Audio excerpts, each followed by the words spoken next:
Hey everyone, welcome to the Week 7 prediction episode of the Danker Family Fantasy Football Podcast. I'm your host, Paul Jensen.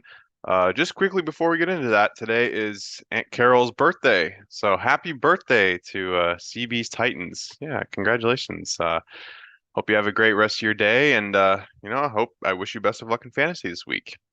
So with that all being said, let's go ahead and move on to the news from the week.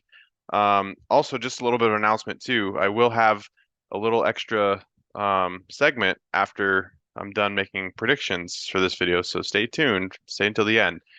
You'll see what I have in store. Just going through some transactions from the week. Not much, really. Some that were noteworthy. John Lopp added Jacksonville's defense and dropped Kansas City. Makes sense. The Chargers have, pretty high octane offense with Herbert, Keenan Allen, Austin Eckler. And Jacksonville, they are going to be on the road on a short week, so it is a little bit of a risk by John Lott, but they are playing the Saints offense, who's kind of been struggling a little bit lately, so could be a good pickup by John.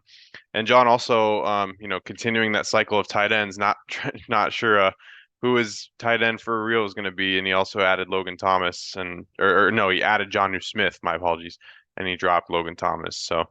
That's another interesting move by John. For myself, I added Zach Evans, the Rams running back, since Kyron Williams and Ronnie Rivers both got hurt.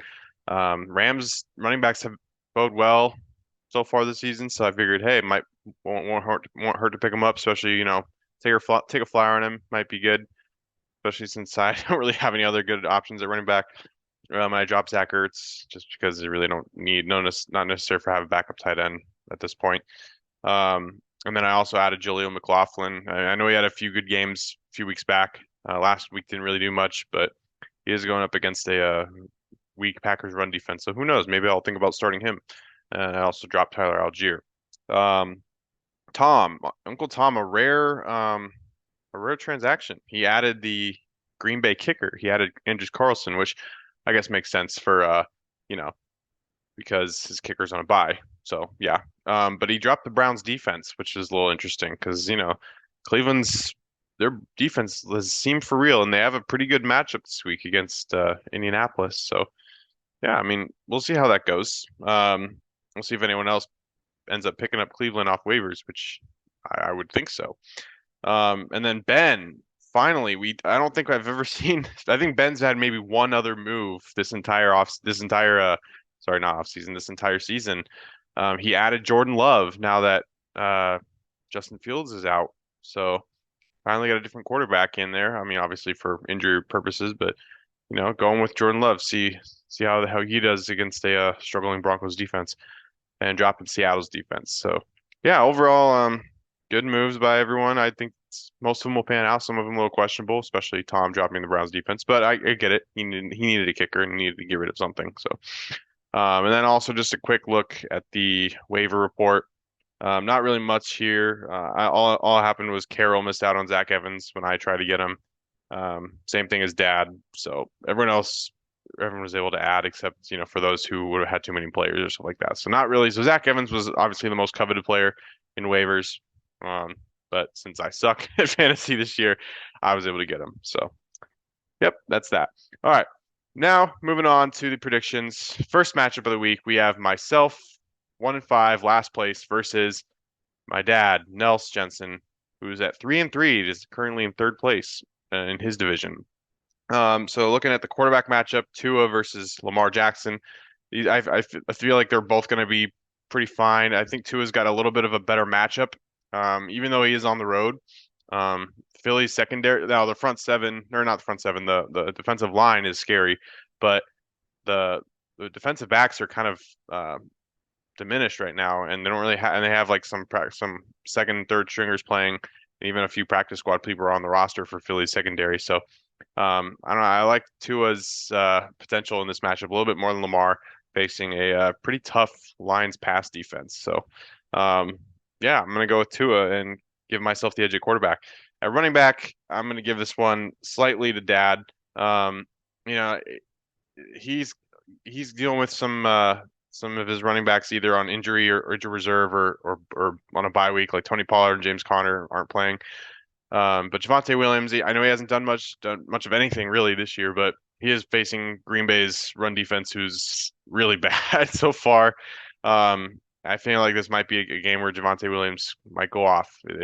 I really do, sadly, as a Packer fan, but that's just how it goes. Brian Robinson, he's struggled running the ball, but he's been very effective in the pass game. So I do like him, especially in that matchup against the Giants defense. Now, the Giants defense did do well last week against Bills offense.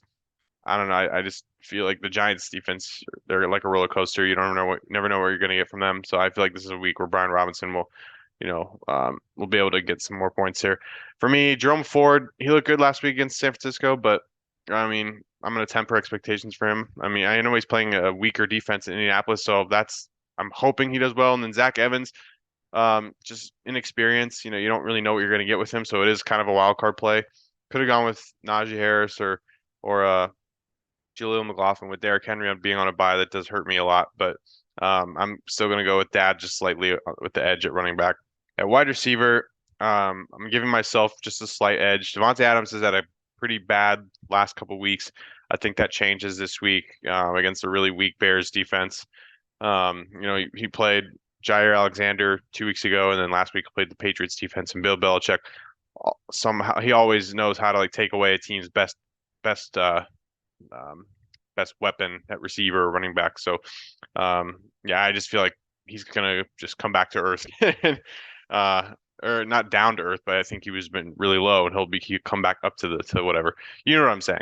I think Devontae Adams will go back to his usual self this weekend. And Puka Nacua, he had another bad game. Now, hopefully, for me, I'm hoping it's just a one-hit wonder. I'm hoping that he was just, playing a Cardinals defense and they ran the ball a lot that game, so they didn't really need to throw the ball much. And when they did, they threw it to Cup because he's Cooper Cup and he's amazing.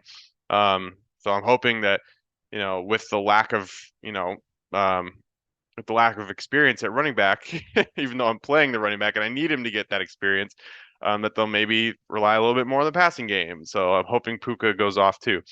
Whereas Nels has Chris Olave and Michael Pittman both had really good games last week. Yeah, they're both good. They're both wide receiver ones. Pittman's playing a little bit of a tougher defense, and Chris Olave's on a short week, and Derek Carr it's also quarterback. The Adam. I mean, I know Adams doesn't have a good quarterback, but seems to always do well with regardless who's quarterbacking. At least when he's healthy and fully able to go.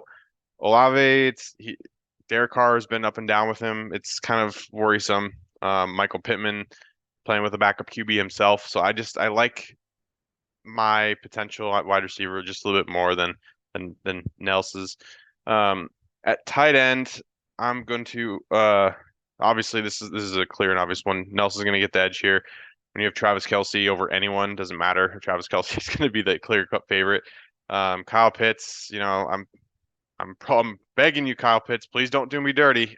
I mean, whenever I start you stink, and whenever I don't start you do well. So probably means you're going to do really bad this week because I don't have any other tight end because I dropped Zach Ertz. So I'm going all in on you, Kyle Pitts. Hopefully you turn things around. But Travis Kelce's going to outperform him. At flex, I'm going to give myself the edge here. Keenan Allen he's by far been my most productive player in fantasy, not even close. Puka Nacua, well, I wouldn't say not even close. Puka Nacua has been close second, but overall, Keenan Allen hasn't really had like a really bad game. He's had either okay games or like really good games. So, and Deebo Samuel coming off the injury, who knows how it's going to affect him? He might be a little bit short on targets, or he might not. He might be very limited. So, I do like a healthy Keenan Allen over Deebo Samuel coming off injury. And then at defense, now I will give this one a slight edge to Nels, but remember, Nels, last time you played Washington's defense in fantasy, they gave you negative points, and 2 of the last 3 weeks they've been in the negative points. So this is something to think about. But they are playing Giants offense, who just can't figure anything out offensively. 49ers, I like San Francisco 49ers, or their defense, but Minnesota, I mean, they at least have some competence on offense, even though they are missing Justin Jefferson, which might help, but we'll see how that goes. So,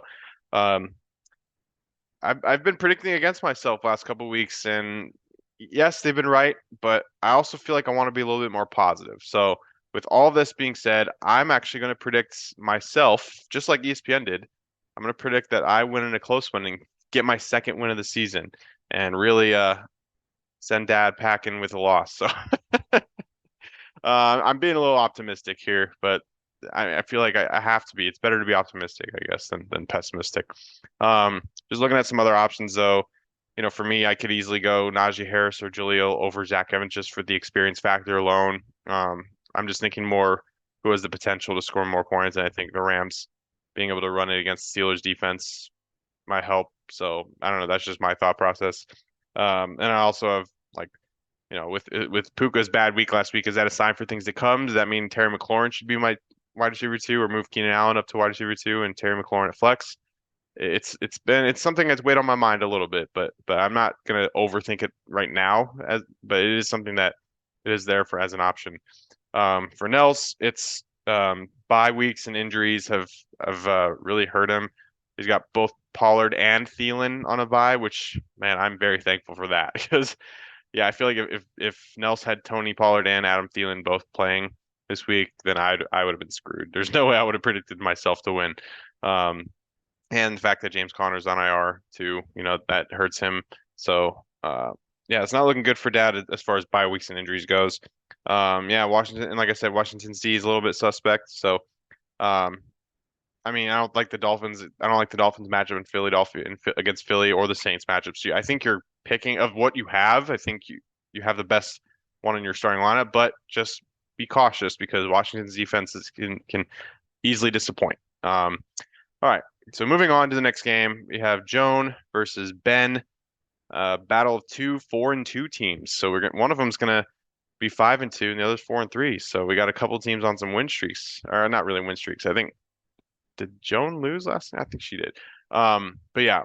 So, but either way, we got two teams that are both near the top of the rankings in our league playing each other, which is great.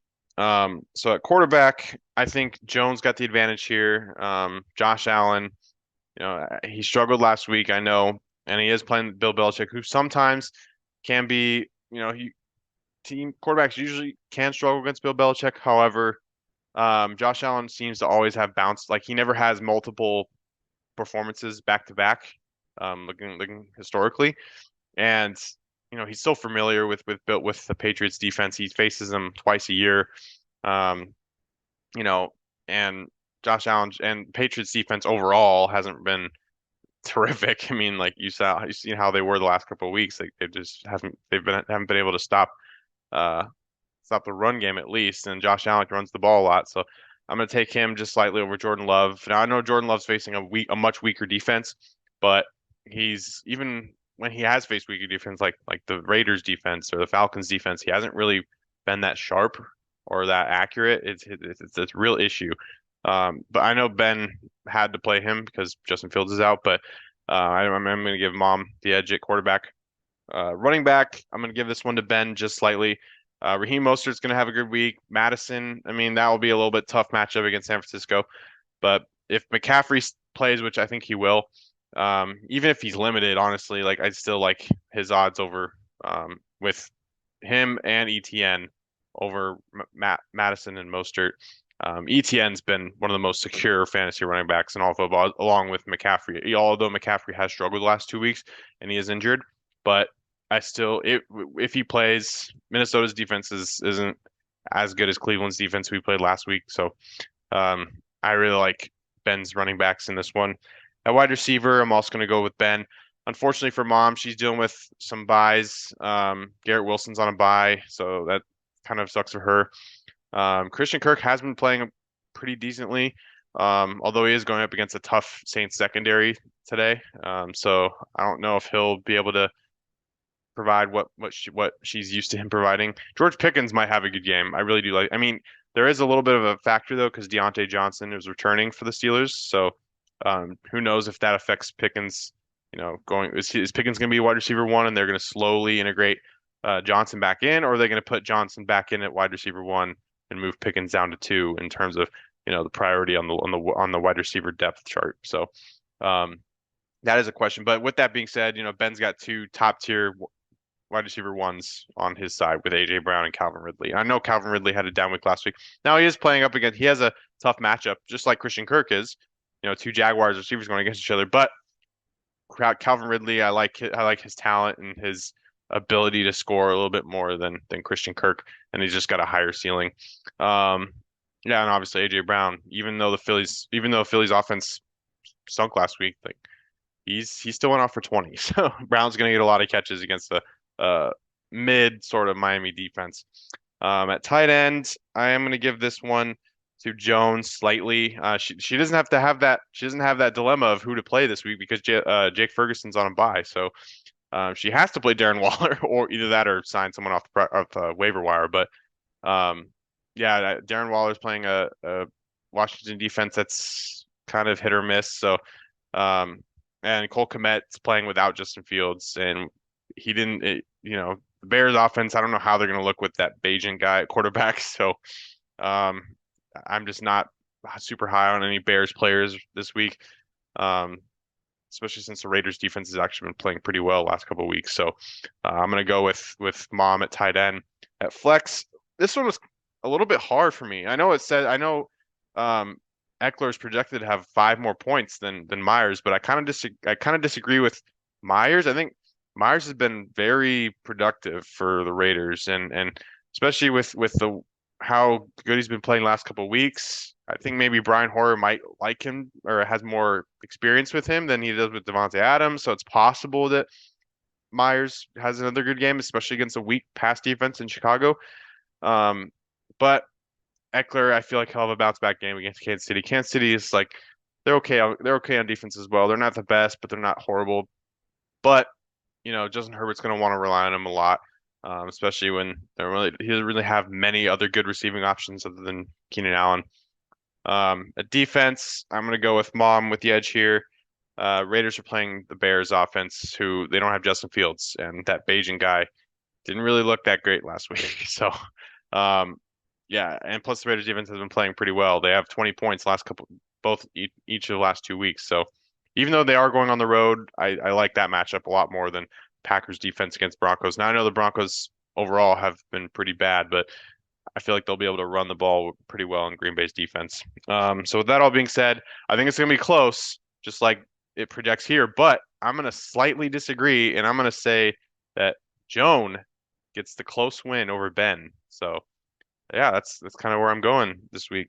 For Joan, any other option? I think you're playing it perfectly. Like there's really no other better way you could have set up your lineup for this week, Mom. The only thing I would consider maybe Joshua Palmer instead of Kirk or Pickens, but honestly, don't even listen to that because they're more productive anyway. Joshua Palmer had a decent amount of catches last week. He just didn't have many yards and then obviously no touchdowns for the Chargers, um, but I think he is a good guy to have as a backup plan. For Ben, same thing. You're also playing it right, as perfect as you possibly could, at least in my opinion. Amari Cooper and Chris Godwin are two real good backup plans to have at receiver or flex, just in case something happens. Now, I think, all three of these guys, Brown, Ridley, and Myers, that's the top three for sure, at least in terms of production. So there's nothing else really to worry about. So you're both kind of playing it perfectly, I think. So yeah, way to go, you two. Moving on to the third matchup, we got sibling rivalry. We got Uncle Tom versus the birthday girl, Aunt Carol. Aunt Carol's down in the dumps, 2-4. Uncle Tom's coming off his first loss of the season. Can Carol give Tom back-to-back losses? I'm not so sure. I mean, right off the bat, Carol's got Jalen Hurts. Tom's got Patrick Mahomes. Now, Mahomes has surprisingly not been as productive as he's been in past years. He's only had 2 games where he's gotten 20 plus points this year. Jalen Hurts has been just a little bit more productive. Now Mahomes is playing a weaker pass defense, but Jalen Hurts has more ability, he's more mobile. He's more of a dual threat running quarterback, and he scores a lot of those like tush push, 1 yard touchdowns at the goal line. So I think Hurts will have more of a chance he'll have the ability to get more points this week than Mahomes will.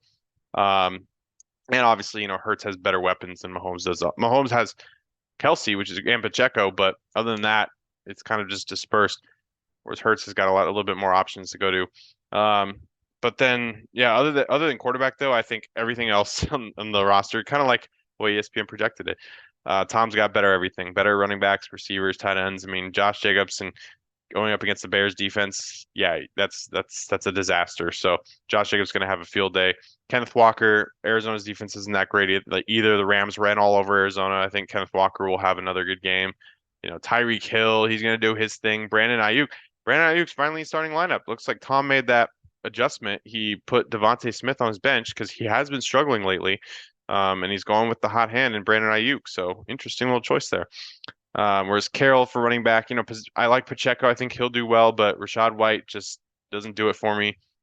Zay Flowers, he's been pretty good. He's going up against a pretty tough line secondary, so he'll be limited. But I think he's the best option for them and for Carroll too, because Jamar Chase is on a bye, so that does hurt her a lot.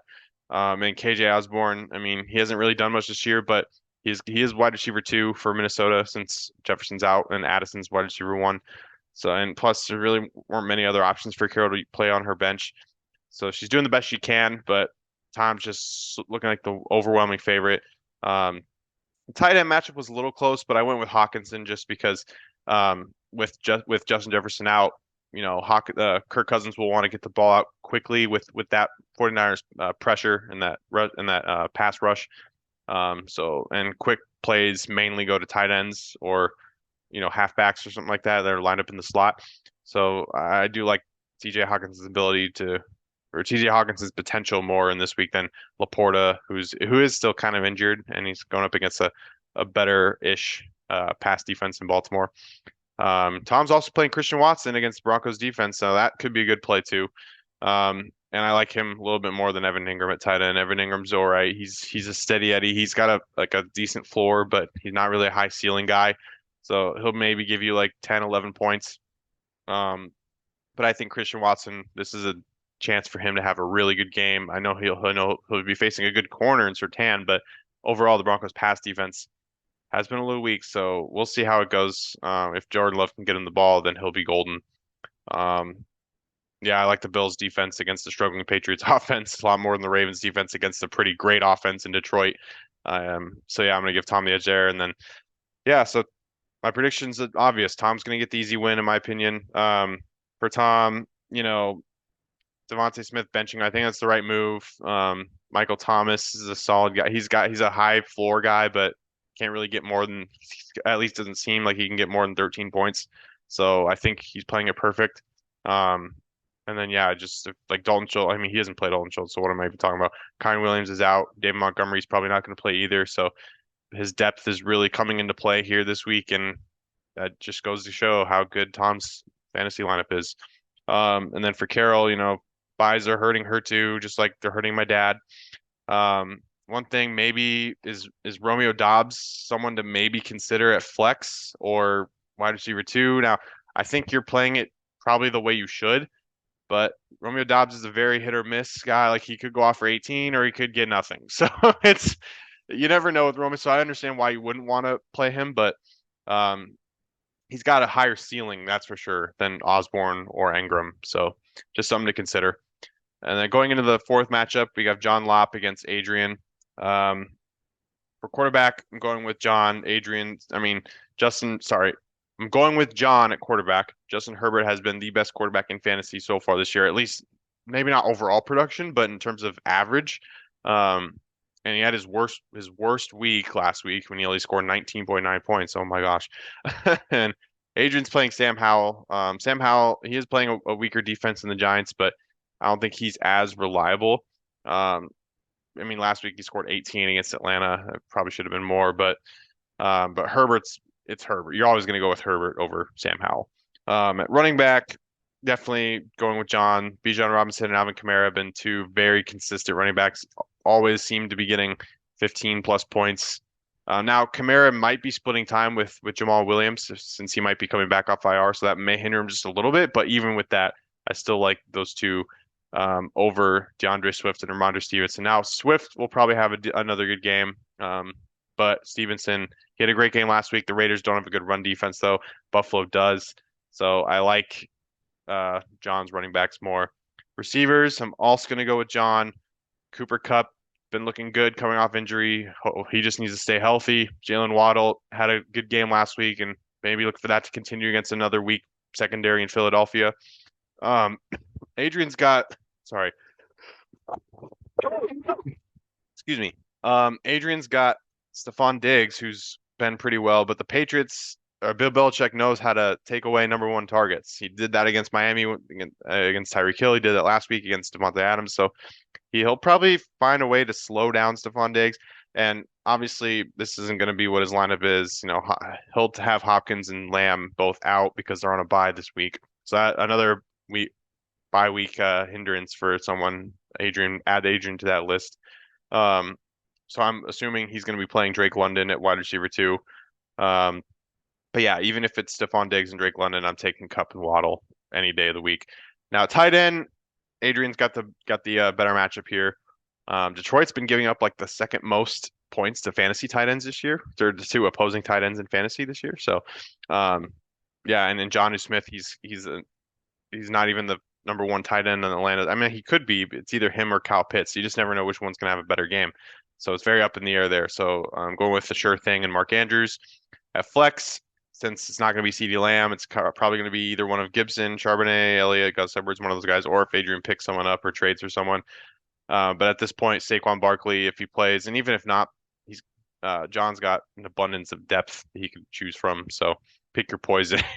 But or if that's more Adrian. But yeah, John's going to win at flex. At defense, I don't think the Eagles defense can do well against Miami's great offense. So I feel like Adrian might pick up someone, but if he doesn't, I'm going to pick Jacksonville's defense over the Saints. Yeah. And so with that all being said, I think John runs away with this one. I think he pulls off a pretty easy victory, just like it's projecting. Um, just some other things to think about. For John, not really much. Obviously, tight end's his only issue. Everything else, he's golden. I mean, look at all these guys he's got on his bench. Most of these guys would be starting in most other lineups. Like Jonathan Taylor, Jordan Addison, Gabe Davis. Now, Gabe Davis, he's always underprojected. I really never liked it. I know he had a bad week last week, but Gabe Davis has been one of the most productive receivers in fantasy football. So I don't. I'll never understand why he's always underprojected. But even if it's just the matchup, like their Patriots are going to want to take away Stephon Diggs. So I feel like that opens up Gabe Davis to have a great week this week. But yeah, John's got an abundance of options that he could go to. Adrian, just like I said, buys hurt him at wide receiver and flex. If Deshaun Watson's healthy, should you start him over Sam Howell? I think so. I mean, I know the Giants defense doesn't make sense to me because like they've been so bad, but they've also been kind of good. Like they held Josh Allen last week on the road, and now they're going to be at home against Sam Howell. But if Deshaun Watson's healthy, the Colts defense hasn't looked that good at all. So, it's one of those I guess you could go either way, but I would go Deshaun just because he's got a little bit more experience. He's more mobile, but we'll see. Then going on to the final matchup, Garrett versus Carey. For for quarterback, I'm going to go with Garrett, just because Jared Goff has been a little bit more reliable than Trevor Lawrence has. Now, Trevor Lawrence has a high floor, but a low ceiling as of now. Jared Goff has been able to produce a lot more. They both have tough matchups, but just since the Lions are on a roll right now, and I mean Jacksonville's on a roll too, don't get me wrong, but it's mainly been the run game for them and their defense.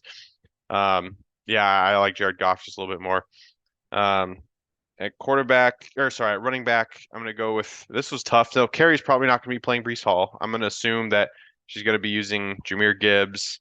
Yeah, she probably has to use Jahmyr Gibbs unless Jahmyr Gibbs doesn't play. So this is another thing. So this is kind of hard to predict because you got a lot of injuries. You got Aaron Jones who's questionable, Rashawn Johnson who's questionable.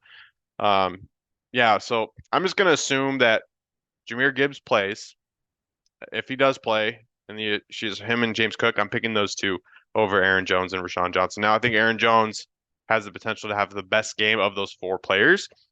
However, I don't think Rashawn Johnson will do much, even if he is playing against the Raiders. I mean, the Raiders do have a bad run defense, but They're gonna focus on stopping the run and force Bajent, the quarterback, to beat them. So I like even with Breece Hall on a bye, if Jahmyr Gibbs plays, I like Carey's chances there. Now, if he doesn't play, then Carey's in trouble because she can't do it alone with just James Cook. So yeah, at receiver, I'm gonna go with Carey's just slightly. Mike Evans, I do like him, but he also Baker Mayfield hasn't looked good recently. Jerry Jeudy, he hasn't looked good either, and he's probably going to be going up against Jair Alexander in that pass defense. So yeah, I don't like his odds there. Amon-Ra St. Brown's going to be pretty good. Marquise Brown's going up against one of the worst pass defending teams in the league in Seattle. So yeah, give me those two over Evans and Jeudy. At tight end, I'm gonna go Garrett. Even though George Kittle had a down week last week, Minnesota's defense isn't nearly as good as Cleveland's. And Hunter Henry, he's just hasn't done much since the early part of the season, and he's going up against Bills defense, who does really well, especially against tight ends. Flex, I'll go with Garrett as well. Now this also does depend if DK plays because he hasn't been practicing, but if he does play, I'm definitely going with DK Metcalf. DJ Moore, he's a good receiver. He's usually going to be. I would have thought about picking DJ Moore if Justin Fields was playing, but because he's not, yeah, I just don't like. I don't like the Bears' offense at all this weekend with Justin Fields out. So I'm going to go with DK, especially going up against a young Cardinals secondary that's inexperienced. And then a defense. Again, this one's a little tough because I don't know who's going to be making changes. I don't know if Carey's going to be switching this from the Patriots to the Bucks or if he's going to pick someone else up. And then same thing with Garrett. I don't know if he's going to stick with Falcons and or pick someone up because Garrett seems to do that. He picks up defenses at the last second. But if it's as it stands, I'm going to go with Garrett at defense because um, Atlanta's facing a struggling Tampa Bay offense and Patriot. I mean, but the Bills struggled last week, but overall the Patriots defense has been really, really bad over the last month, basically. So, and I think this has all changed. I think neither of them are going to start these two defenses. So with that all being said, I think Garrett gets the easy win here. One thing I would say is Dallas Goedert has a better match. Now, obviously, he's coming off an injury, so it's possible Goddard doesn't play. But if he does play, I think Goddard has a better matchup against Miami than Kittle does against Minnesota. Miami's been giving up an average of 13 points per game to tight ends in fantasy, so that's a little bit more of an easy pill to swallow. But I mean, Kittle's also playing a bad defense too, so I guess you could go either way, especially if Goddard is limited with his health. Um, and then I would personally, I would go with Cortland Sutton over Jerry Jeudy just because Sutton's been way more reliable. Russell Wilson seems to be throwing it to him a lot more, even though Jeudy has a higher ceiling. Like he's got way more, much more speed, much more talent. He hasn't been able to produce. It's just been a fact. And Cortland Sutton's been pretty steady Eddie at wide receiver this year, much over Jerry Jeudy. So that's just one thing I would suggest. But again, I'm 1-5, so why listen to me? Then for Carey, yeah, like maybe think about Tampa Bay over Patriots, or if you're gonna pick someone else up, then great. Um, Obviously, play Jahmyr Gibbs if he's healthy because David Montgomery's probably not going to play, so he would be wide receiver or sorry, running back one for Detroit. And then something to think about, maybe Deontay Johnson over DJ Moore at flex. Like I said, DJ Moore, we don't know if Deontay Johnson's going to be the primary target for Kenny Pickett being wide receiver. He was wide receiver one to start the season, but he got hurt and he's coming off IR, so he should play this weekend against the Rams. Now, the question is, are they going to focus more on George Pickens or are they going to limit Deontay Johnson? I personally would think Deontay Johnson, even a limited Deontay Johnson, might be more of a sure thing than DJ Moore this week, just because the Bears offense looked really bad, especially when Justin Fields was not playing. So, uh, who knows, man? I mean, it's a tough decision either way. But yeah, those are the predictions for week 7. Now, I did have one final thing that I wanted to bring up. So, um, over the last couple days, I've been doing some number crunching and some calculations. Yeah, super nerd me. Um, and what I did was I took everyone's total points. So I know I'm showing this the standings and the season stats here. These points for and points against, that's all from starters. That's all from who's you've been starting week to week. But I'm trying to look at something like the total team production. That's your starters, your bench, everyone on your team. And when you look at the overall production from the entire team, and I calculated it week to week, what everyone's been scoring, and the average that each every member of our league has been scoring from their starters and their bench. So the total points that they've scored and the total average that the total points they're averaging each week. And I got the totals for everyone. I got the rankings. So, and obviously most of this is going to correlate. You got Tom, who has overall his team, starters and bench, have scored the most points, followed by Ben at second. At third is Joan. At fourth is Carol, which, surprise, surprise. At fifth, John. At sixth, Nels. Seven, Paul. Eight, Carrie. Nine, Adrian. And 10, Garrett. Now that's total points scored by the entire team, both starters and bench. Now, if we take a dive into the average, so we're taking like both starters and bench, what the team averages week to week. Number one is actually John Lopp. John Lopp has the highest total team average week to week. Very interesting stuff. Not Tom. Tom is number two. Number three is Ben. Number four is Joan. Number five is Carol. Number six is Paul. Number seven is Nels. Number eight is Carrie. Number nine is Garrett. And number 10 is Adrian. So very interesting. So then what I did was I added the two numbers, so everyone's ranking. So the ranking for their total production, their total team production, with the ranking of their total team average week to week. And I combine those two numbers, divide by two, because you're taking one, you're taking another, then you do the average, and then that gave everyone a number, right? And so with those numbers, it set up the expected ranking based on total team production and total team average week to week. And so the expected rankings are a little different than what they actually are. So expected, it's supposed based on total team points and total team average. It's expected that Tom would be one, which he is, that Ben would be two, which he is. John Lopp, however, is expected to be ranked third. He's not. He's ranked fifth, so he's two down. Joan is expected to be fourth. She's third, so she's one up. Carol is expected to be fifth. She's seventh, so just like John, she's two down. Nels is projected expected at six. He is six, so that's been accurate. Myself, I was expected to be seventh. I'm 10th, so I'm down three. So yeah. Carrie expected to be eighth. She is eight. Adrian expected to be nine. He's four.